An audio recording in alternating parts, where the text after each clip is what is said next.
Hey there, this is a quick video for all the wonderful, strong, powerful young men who have been reaching out to me for advice and things like that. Sorry I'm not able to respond as quickly as I would like, but yeah, there's dozens of you guys, and I really appreciate the follow-up, the persistence, and I feel your hunger and I feel your passion. I've seen some of your videos, and definitely there's always things that we can all do better, including myself, but keep hold of the vision. And I want to share with you something that was recommended for me to read maybe 10 years ago, and I read this book at least once a year, and there's this one particular part of the book that I want to read to you word for word that just had such a powerful shift in my mindset, in my psychology, in my communication, and I really think that if you ingrain these words into your being, really get this sense of where you're at right now and where you want to be, I think that it will help you. And the book is As a Man Thinketh by James Allen. I'm sure you've read it. If not, read it. If you've already read it, read it again. I read this thing at least once a year, and the words are so powerful. It's a 30-minute read, or a good hour if you read it out loud, which I highly recommend that you do. Take at least one full book every year and read it out loud. My roommate Scott and I read the Martin Luther King I Have a Dream speech to him out loud the other day. That's great.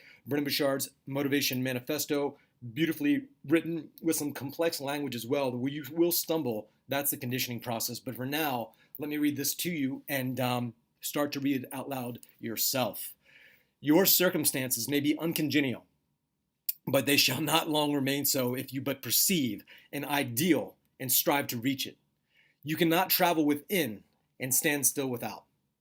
Here is a youth, hard pressed by poverty and labor, confined long hours in an unhealthy workshop, unschooled and lacking all the arts of refinement. But he dreams of better things. He thinks of intelligence, of refinement, of grace, and of beauty. He conceives of, mentally builds up an ideal condition of life. The vision of a wider liberty and a larger scope takes possession of him. Unrest urges him to action, and he utilizes all his spare time and means, small though they are, to the development of his latent powers and resources. Very soon, so altered has the mind become that the workshop can no longer hold him. It has become so out of harmony with his mentality that it falls out of his life as a garment is cast aside. And with the growth of opportunities which fit the scope of his expanding powers, he passes out of it forever. Years later, we see this youth, a full-grown man. We find him a master of certain forces of the mind, which he wields with worldwide influence and almost unequaled power.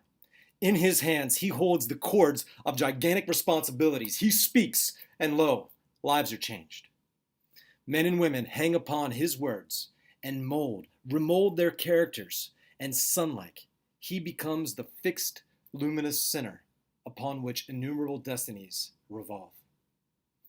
He has realized the vision of his youth. He has become one with his ideal. And you too, youthful reader, will realize the vision, not the idle wish, of your heart, be it base or beautiful, or a mixture of both. For you will always gravitate towards that which you secretly most love. Into your hands will be placed the exact results of your own thoughts. You will receive that which you earn, no more, no less. Whatever your present environment may be, you will fall, remain, or rise with your thoughts, your vision, your ideal. You will become as small as your controlling desire, as great as your dominant aspiration. In the beautiful words of Stanton Kirkham Davis, you may be keeping accounts, and presently you shall walk out of the door that has for so long seemed to you the barrier of your ideals, and shall find yourself before an audience, the pin still behind your ear, the ink stains on your fingers, and then and there shall pour out of you the torrent of your inspiration. You may be driving sheep, and you shall wander into the city, bucolic and open-mouthed, shall wander under the intrepid guidance of the Spirit into the studio of the Master. And after a time he shall say, I have nothing more to teach you. And now you have become the master, who so recently did dream of great things while driving sheep.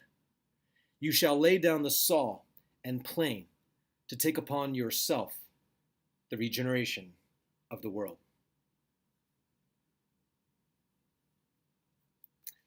Not much more you can say about that, my friends. Take that in and grain it.